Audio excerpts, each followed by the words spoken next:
Jadi tidak ada patokan khusus ya buat Kak Susi. Memang sekitar ada yang medis itu, dunia medis menyatakan bahwa sekitar 2 tahun, 3 tahun itu biasanya kena biasanya.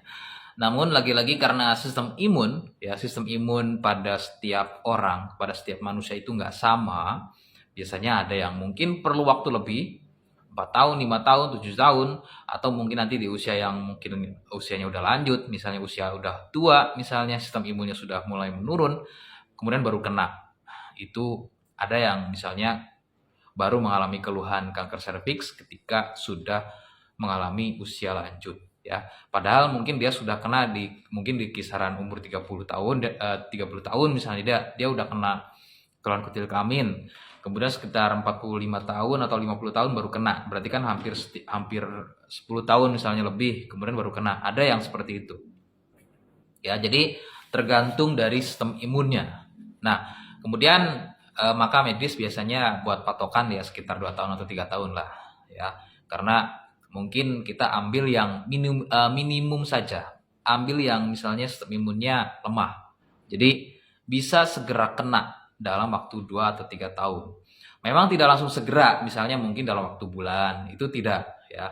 Karena biasanya mungkin keluhan kondiloma acuminata atau kutil kelamin ini baru jenisnya baru akan meningkat ketika pertumbuhan kutilnya juga cukup banyak. Misal contoh baru ada 1 biji atau 2 biji, tapi ternyata tumbuhnya tidak di bagian bulu, tapi tumbuhnya di bagian bibir misfinya. Mungkin 1, 2 kan nggak kelihatan, nggak kerasa.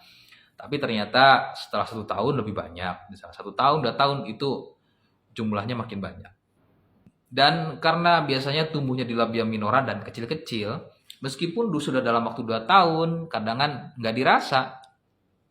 Karena biasanya orang yang mengalami keluhan wanita ya contohnya, khususnya untuk wanita yang mengalami keluhan kondiloma atau kutil kelamin, itu tidak dirasa nyeri, tidak dirasa gatal, jadi tidak ada keluhan. Sehingga membiarkan keluhan tersebut semakin jauh. Artinya terus membiarkan tersebut dalam jangka lama, ya tahu-tahu kanker serviks. Nah, kanker serviks ini ya, saya tegaskan, untuk keluhan kanker serviks itu menjadi urutan nomor 2 setelah kanker payudara. Termasuk di Indonesia, itu juga penderita keluhan kanker serviks pada wanita itu juga udah cukup banyak. Jadi kalau misalnya memang sudah mengalami keluhan kutil kelamin, ya segeralah.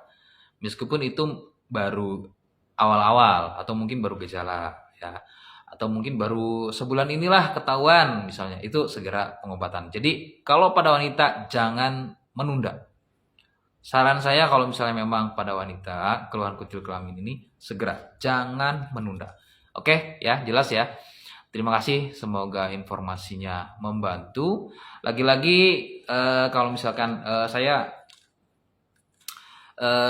spill juga untuk produknya, bagaimana cara mengatasi keluhan tersebut. Yang pertama sih saya sudah bahas di video-video sebelumnya bahwa medis itu utama ya. Silahkan bisa ke medis kalau biayanya ada ya.